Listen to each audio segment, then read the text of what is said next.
How do you define Critics Week of Venice? What aspect of your festival makes it different from other festivals? I would say that the Venice Film Critics Week is a place of discoveries and of exploration of new cinematic possibilities and of gambling, if you like. It is an open-minded space, and we are constantly seeking new forms, new languages, new outlooks of cinema. And let's say that the discovery is our mission, and our main objective is to identify new talents, new voices. We are, in fact, dedicated to international debut features and first-time directors. Mm-hmm. And it's a parallel and independent section of the Venice Film Festival, sort of on the same model as a Semaine de la Critique at Cannes, let's say. It is organized by the Union of Italian Film Critics, and this is perhaps why we pay close attention to the linguistics research in films. We have maybe a more radical view compared to other sections. After all, with only 7 films in our competition and 2 other films out of competition section, our selection must be very rigorous and careful and meaningful, with the strong and sharp identity. Let's say we don't choose our films just because they are good. Each film is a piece that makes up a larger picture. Every film is a statement within our selection. Mm-hmm. Do you have a selection committee? If yes, what is the relationship between you as the festival director and the committee? Who has the final words on the selection? Okay. Yes, we have a selection committee renewed every 3 years and nominated by the Union of the Critics, of the Film Critics. And our selection committee is composed by 4 people besides myself. We work together pretty well, wonderfully. We share a common vision of this section, the direction, even though we, of course, each of us maintain our own differences in outlook, and it should be right. We talk, we discuss, we hear everybody out. But in the end, the very last word is of the general delegate, whose responsibility is to set the direction in which the selection should go.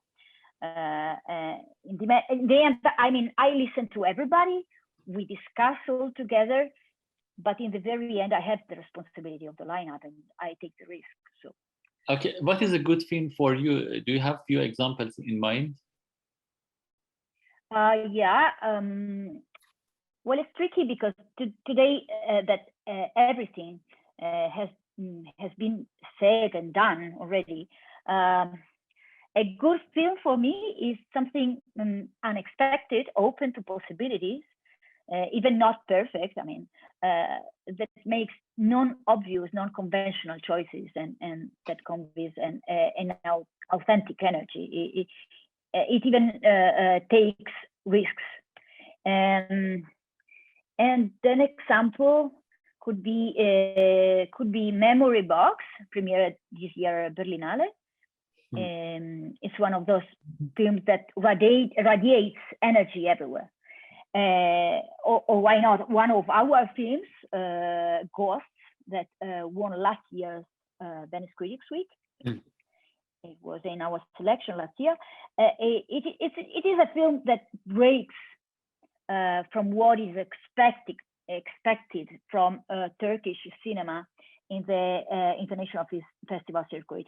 It is far from Anatolia, far from rural Turkey. It is an urban and urgent film with young people, a film that evades the cage of the patriarchy and that looks at its country present with new eyes.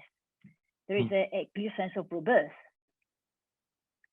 How many films do you usually watch each year, and how many do you select? Okay, this year we watched almost 600 films. It's even more than that we received last year.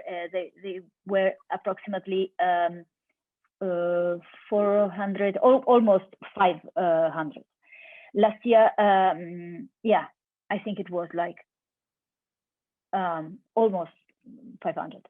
In the end, we only select 7 films in the competition section, and 2 out of competition, the opening and closing films. Then we have a special lineup just for Italian short films, 7 short films, but just for Italian debut. What is the relationship between the festival and international distributors? Do you prefer films with international distributors? Not really. It's not mandatory, but we are, of course, in direct contact with sales agents and distributors. Yes, well, our job is not just to watch and select, but there is a research done before the selection process. So yeah, sales and distributors are key to knowing what titles are going to be ready. So yeah, they are crucial, but not mandatory. Mm-hmm.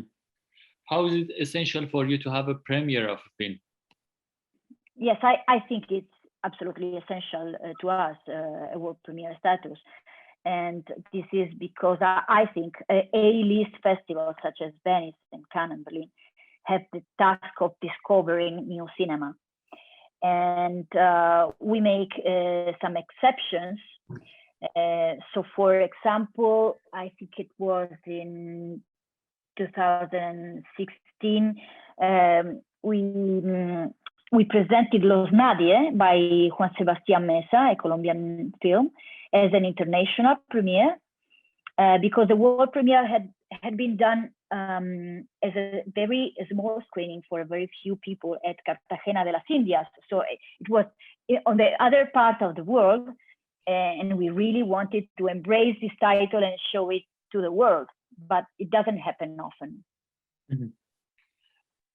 Does it make sense to select a complex film that might not attract an audience, or do you prefer movies that can secure a good turnout of the cinema? We try to compose a varied program where we can afford to have a more artistic and sophisticated titles that are, on the other hand, balanced by more audience-friendly titles. We try to balance. I think there's no much need to have a, let's say, blockbuster film at the Film Critics Week. We try to build an interesting and varied program and balanced. So it's a mix. Okay. What is the relationship between your festival and the audience? Do you get feedbacks from your audience? Does it impact your selection of the films? Well, I think the audience that comes to us knows already what to expect, more or less. They are curious viewers,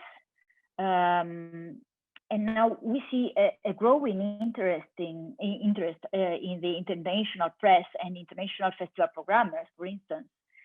They already know our section is dedicated to discovering, and in a way it fits within the main Venice Film Festival section. It completes the proposal. So, well, I think our audience already is already aware on what they can find out in our section. Mm-hmm. How is it important? How is the importance of right content for you? Are you looking for films with a good humanistic or social messages? If a filmmaker, for example, make a fascinating, complicated film on controversial topics, if he, for example, make perfect film on defense of capital punishment or Trump policy and about immigration, for example, will you accept his work? This is tricky. We don't have rules on content or topics discussed in our films. There is no actual policy, but we just obey to the rules of common sense. So I think we will never select a film which bluntly advocates Nazism, for instance. That won't cut it. And at the same time, we don't think about regional geographical quotas or gender, but we have a sensitivity on these topics. So again, it's trying to have a balanced program. We always put the film quality first, of course. Yeah, just I think we obey to rules of common sense. Okay. So you mentioned that you don't have quota to meet for films from different regions. For example, I see that in this year, for example, selection, or last year, there were films from the same countries, for example, films from Iran or countries like that. So you don't have like a quota to meet from different regions or from different countries? Not quotas, but we look for for different gestures from all over the world, and so we don't think in terms of quotas, but we try to open our view, let's say. So yeah, we try to give examples of new cinema from all over the world. Just trying to balance. Mm-hmm. And as you mentioned, you don't have the inclusionary policy in terms of selection of films, for example, in terms of gender or in terms of race or diversity policies. No, just our sensitivity. I have a queer film this year, but I selected that because it's a very good film and it's a political statement, of course. But it's because I think it's a good film and it's in a good place. It's not just because we have to, or it's mandatory to have a queer film. At the same time, for instance, in the last years, we have many women debut films. This year, I don't know exactly what happened, but we have a few submissions from women. So probably the pandemic punished, let's say, women more than men. I mean, I don't know, but this is a fact. So we gave the priority to the general sense of the lineup, to the feelings that we thought the lineup has to have. But yeah, it was tricky because we just have 2 women, but I mean 2 women in a selection of 7 films, not too bad. And we have a lot of women in the short lineup. So maybe in the future, maybe something is happening for the future. We hope so. Okay. What kind of film festival do you hope to offer this year? Will it be physical or hybrid? On ground, physical. Hybrid is not an option. I hope that we'll be able to hold the festival in complete safety. That's my dream. Yeah, it was great talking with you. I'm wondering if you anything left that you want to discuss at the end of the interview. I'm okay. I mean, it's up to you. So you don't feel that there is anything that you want to say or add? Well, I'm not sure I'm able to explain it well in my super basic English. It's just something in general terms about the lineup of this year. just something that we thought at the very beginning of the selection process. We thought about our responsibility on having to build up a selection in the first year of the pandemic. Mm-hmm. So the question was, what do we have to do? Just watching films, or we have to think about the world changes after an entire year of video calls, distance education, streaming, interacted relationships, and denied bodies, digital festivals. So what to do?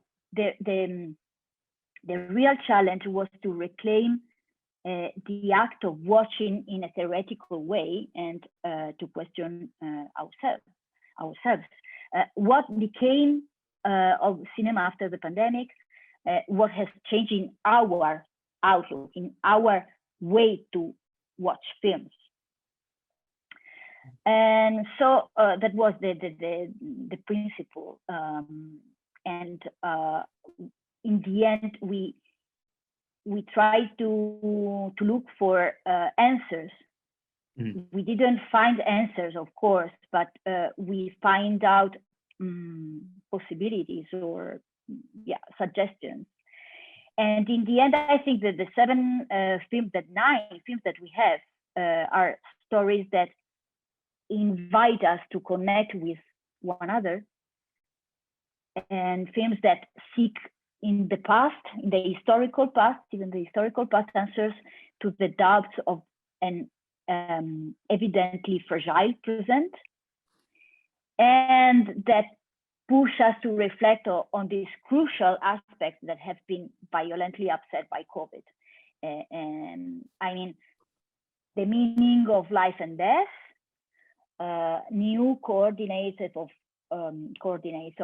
space and time, the sense of bodies, distance, fear, and even in universal terms, the status of mankind in the world.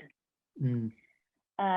So this was the idea that drove us selecting the films. Mm-hmm. I think it's pretty clear in our, mm-hmm. And they are completely different. It's a program with completely different films, stories, gestures. Auteur and genre, lyrical and instinctive, dystopic, intimate. They are super different, but above all, they are free, authentic, and alive. And that's, I think, it's a great goal.